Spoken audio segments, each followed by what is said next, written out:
ఛత్తీస్గఢ్ సరిహద్దుల్లో అలజడి రేగింది. ములుగు జిల్లాలోని కర్రెగుట్టలను భద్రతా బలగాలు చుట్టుముట్టాయి. తెలంగాణ ఛత్తీస్గఢ్ సరిహద్దుల్లో కర్రెగుట్టలు విస్తరించి ఉన్నాయి. కర్రెగుట్టల్లో భారీగా మావోయిస్టులు ఉన్నారు అన్న సమాచారంతో ఆపరేషన్ చేపట్టారు. బచావో కర్రెగుట్టలు పేరుతో ఆపరేషన్ నిర్వహిస్తున్నారు.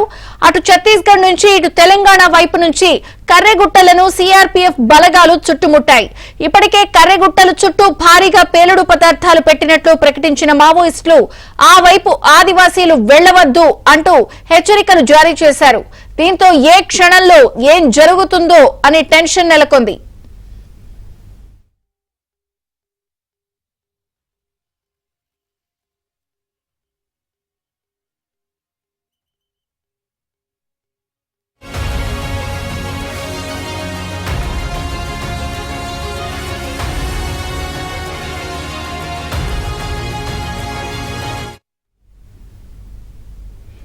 ఛత్తీస్గఢ్ తెలంగాణలో మావోయిస్టుల కోసం కూంబింగ్ నిలిపివేయాలని శాంతి చర్చల ప్రతిపాదన సమయంలో ప్రభుత్వం ఆలోచించాలన్నారు ప్రొఫెసర్ హరగోపాల్.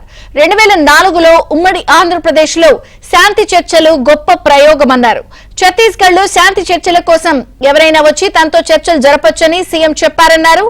ఛత్తీస్గఢ్ నుంచి శాంతి చర్చల కోసం మధ్యవర్తిత్వం వహించే పౌర సమాజం లేదు అంటున్న హరగోపాల్ తో మా ప్రతినిధి Praveen face to face. Chhattisgarh Telangana పరిసర ప్రాంతాల్లో గడిచినటువంటి వారం రోజులుగా మనం చూస్తున్నాం.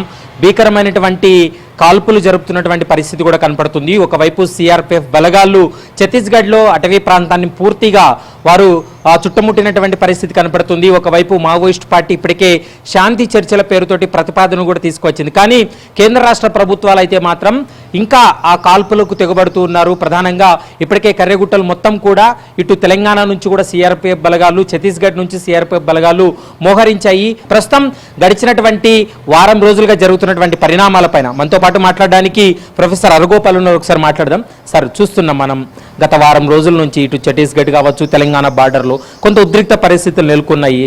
పదుల సంఖ్యలో ప్రాణాలు కోల్పోతున్నారు. ఇటు పోలీస్ డిపార్ట్మెంట్ నుంచి కావచ్చు, మావోలు కావచ్చు. ఏంటి ఈ పరిస్థితికి ప్రధానమైనటువంటి కారణం ఏంటి? శాంతి చర్చలు ప్రతిపాదన అనేది కొనసాగుతున్న నేపథ్యంలో ఇలాంటి పరిణామాలను ఎలా చూస్తారు? స్పష్టంగా ఛత్తీస్గఢ్ ముఖ్యమంత్రి గారు ఒక ఇంటర్వ్యూలో అక్కడ ఉండే ఖనిజ వనరులని కార్పొరేట్లకి అప్పజెప్పాలి, ఖనిజాలని చాలా వేగంగా మనము తవ్వుకోవాల్సిన అవసరం ఉంది, దేశ ఆర్థిక వ్యవస్థ వేగంగా పెరగడం కొరకని ఈ ఖనిజాల అవసరం ఉన్నది, దానికి ఎవరు అడ్డం వచ్చినా మేము తొలగిస్తాం అనేటువంటిది ఒక స్టాండు తీసుకున్నారు.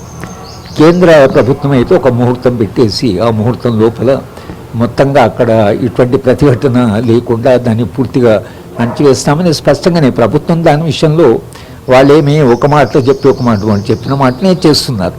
2004లో వైఎస్ఆర్ గవర్నమెంట్ ఉన్న సమయంలో ఇక్కడ చర్చలు జరపడానికి ఒక మధ్యవర్తిత్వం ఉంది, పౌర సమాజం అంతా కూడా సపోర్ట్ చేసింది, ఒక ఐఏఎస్ తోటి కమిటీ వేశారు. కానీ ఛత్తీస్గఢ్లో ఈ చర్చలు, శాంతి చర్చలు జరపడానికి మధ్యవర్తం వహించడానికి ఎవరు లేరు, ఎవరు ముందుకు రావట్లేదు. ప్రభుత్వాలపైన నమ్మకం లేకపోవడంతో పౌర సమాజం ముందుకు రాలేదనేది పెద్ద ఎత్తున చర్చ. దానికి సంబంధించి ఏం చెప్తారు?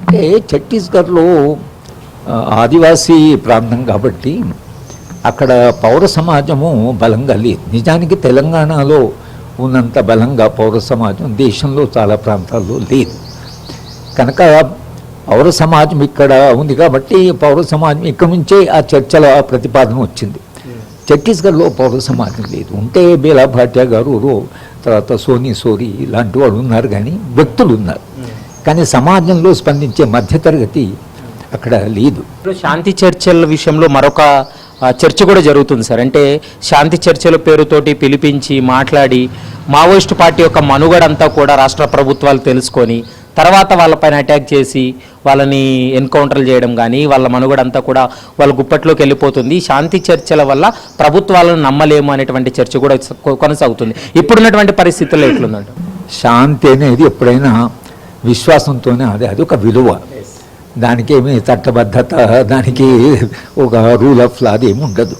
సమాజంలో ఉండేటువంటి మంచితనము, సమాజంలో శాంతిని కోరుకునే వాళ్ళు శాంతి కావాలని అంటారు. శాంతి సమాజంలో దాని గురించి జరిగే చర్చే దానంతగదే ఒక విలువైన చర్చ.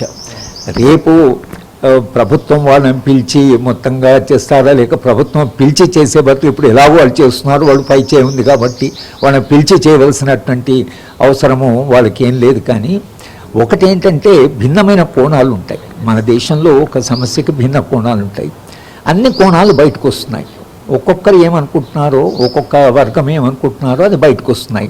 ఫైనల్గా సార్ 2004లో శాంతి చర్చలు జరిగిన సమయంలో మీ పాత్ర కీలకంగా ఉంది. కానీ అప్పుడు చర్చలు జరపడం వల్ల రాష్ట్ర ప్రభుత్వానికే మంచి జరిగింది, కానీ మావోయిస్ట్ పార్టీకి అంత అనుకున్న స్థాయిలో అక్కడ ఏమీ జరగలేదు. మావోయిస్ట్ పార్టీ చాలా నష్టపోయిందనేటువంటి ఒక చర్చ కూడా జరుగుతున్నటువంటి పరిస్థితి ఉంది. మీరు 2004 నుంచి ప్రస్తుతం వరకు మీరు చూస్తున్నారు.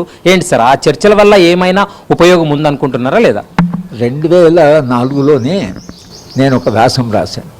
చర్చలు ఆగినా సాగినా అది ఒక చారిత్రక మలుపే అని. అది ఒక పెద్ద ప్రయోగం. ఆ ప్రయోగంలో వైఫల్యం ఉండొచ్చు.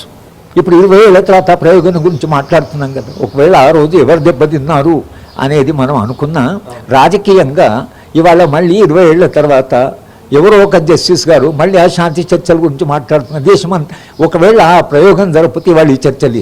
రైట్, ప్రస్తుతం మనం చూస్తున్నాం తెలంగాణతో కాకుండా ఛత్తీస్గఢ్ దేశవ్యాప్తంగా కూడా మావోయిస్ట్ పార్టీ కొంత బలహీనపడిందనేది వాస్తవమైనటువంటి అంశం. అయినప్పటికీ కూడా రాష్ట్ర ప్రభుత్వాలు కానీ కేంద్ర ప్రభుత్వం కానీ 2004 తర్వాత మరోసారి శాంతి చర్చలు అనేది తెరపైకి వచ్చింది, ఆ ప్రతిపాదన వచ్చింది. అయితే శాంతి చర్చలకు ఇటు రాష్ట్ర ప్రభుత్వాలు కేంద్ర ప్రభుత్వంతో పాటు మావోయిస్ట్ పార్టీ ముందుకెళ్తుందా? ఇప్పటికే మావోయిస్ట్ పార్టీ అయితే మాత్రం శాంతి చర్చలకు తాము సిద్ధం అంటూ కూడా ఒక లేఖను కూడా విడుదల చేసినటువంటి పరిస్థితి కనపడుతుంది. వీడియో జర్నలిస్ట్ ప్రమోద్తో ప్రవీణ్ కలవల, ఏబిఎన్ ఆంధ్రజ్యోతి, హైదరాబాద్.